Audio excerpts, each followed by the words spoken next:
Las soluciones químicamente se clasifican como mezclas homogéneas. El hecho de que les denominemos mezclas tiene que ver con que hay dos o más componentes que la forman,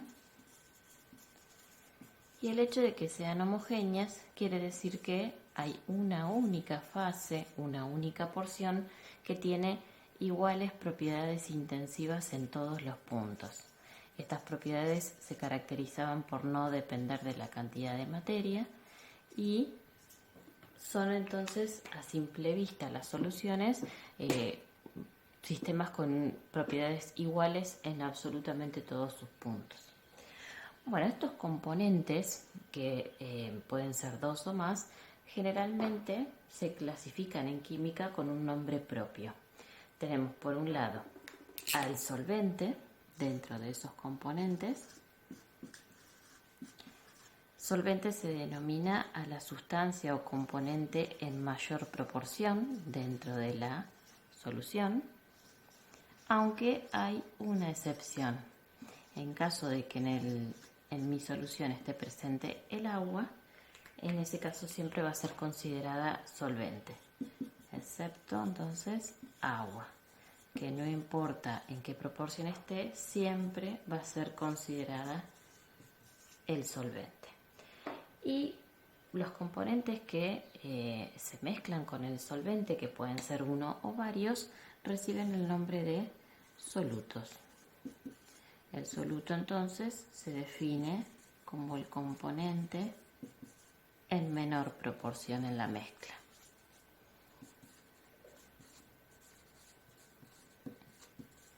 Bueno, así es que dependiendo de el estado de agregación, por ejemplo, que tiene mi solvente, voy a tener soluciones que se van a poder clasificar en diferentes estados, ¿sí? Según el estado de agregación que tiene mi solvente, que es el componente que está en mayor proporción, es que voy a poder entonces clasificar a las soluciones de acuerdo a su estado de agregación, ¿sí?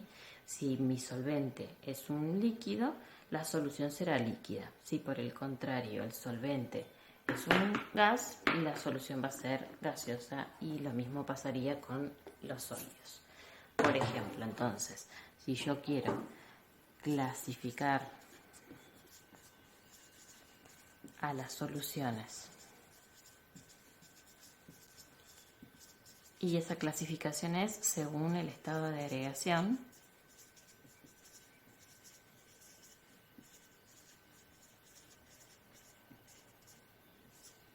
me voy a encontrar con que hay soluciones líquidas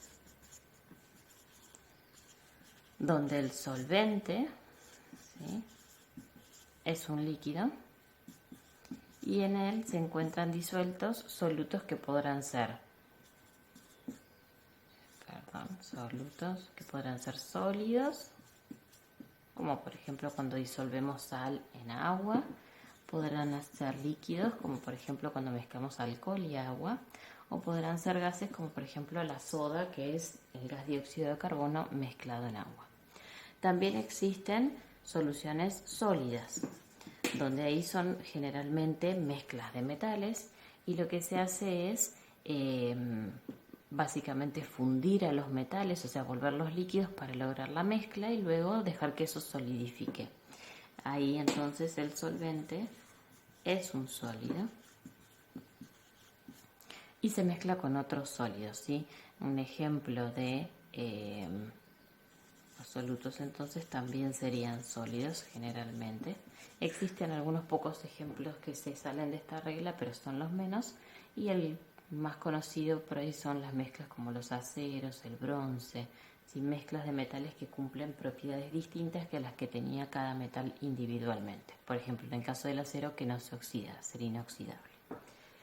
Y las soluciones gaseosas son aquellas en las que hay un solvente gaseoso y que se mezcla con otros gases,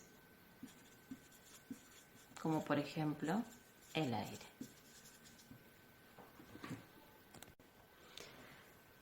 Más allá de la clasificación que podamos hacer de las soluciones, es importante también considerar algunos factores que influyen y que determinan que uno pueda mezclar determinados solventes con determinados solutos. Entonces, existe un término que nosotros analizamos como una propiedad intensiva en la primera parte del año, que es la solubilidad.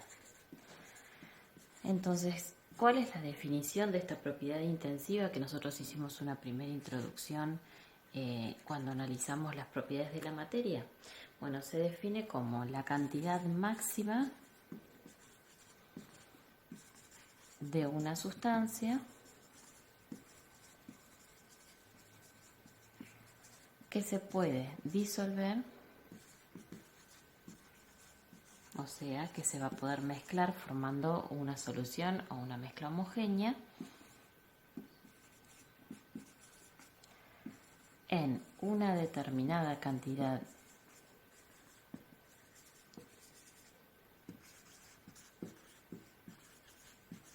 de un determinado solvente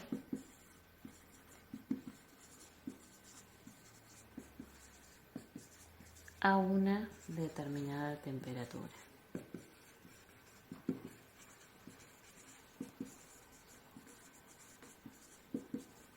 Bueno, entonces como vemos en la definición de solubilidad hay muchos factores que afectan el hecho de cuánto puedo disolver de un soluto en un solvente y a una determinada temperatura.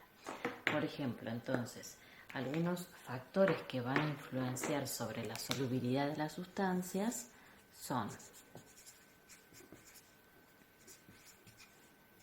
factores que influyen, entonces le vamos a llamar, por ejemplo, la naturaleza química del soluto y el solvente.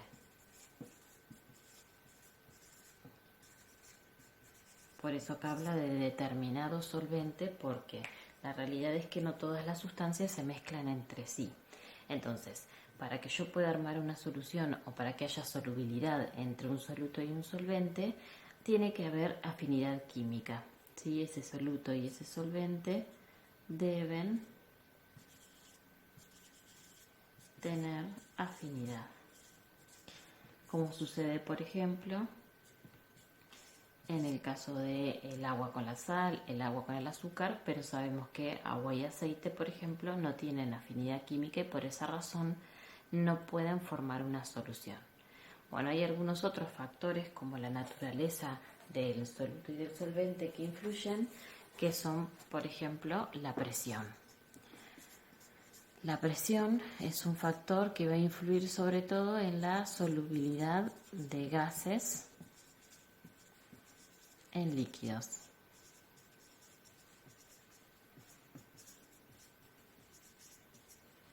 Al haber un aumento de presión, se logra una mayor solubilidad de los gases en líquidos. Por eso, de esa manera, se crean las gaseosas, la soda, aumentando la presión y obligando al que el gas se mezcle. Por el contrario, si hay una disminución de la presión, como cuando, por ejemplo, destapamos una gaseosa, el gas tiende a separarse, o sea, la solubilidad de los gases en los líquidos disminuye. Y por eso se escapan las burbujas y con el tiempo perdemos el gas. Otro factor que influye sobre la solubilidad de las sustancias, como vimos en la definición, es la temperatura. En general, la temperatura no influye en mezclas de líquidos, pero sí, por ejemplo, cuando yo tengo un sólido disuelto en un líquido, bueno, se suele cumplir como regla general que a mayor temperatura hay mayor solubilidad. Existen algunas excepciones, pero la gran mayoría de las sustancias se comportan de esta manera. Por el contrario, cuando tenemos un soluto gaseoso disueltos en líquidos, En ese caso ocurre lo contrario. A mayor temperatura hay más movimiento de las partículas y por lo tanto los gases se escapan más fácilmente. A mayor temperatura hay menor solubilidad de esos gases. Esto ocurre, por ejemplo, cuando destapamos una gaseosa que está caliente frente a una que estaba conservada en la heladera. Bueno, el gas se escapa mucho más rápido en la que está a temperatura ambiente o elevada que de la que está a una temperatura inferior.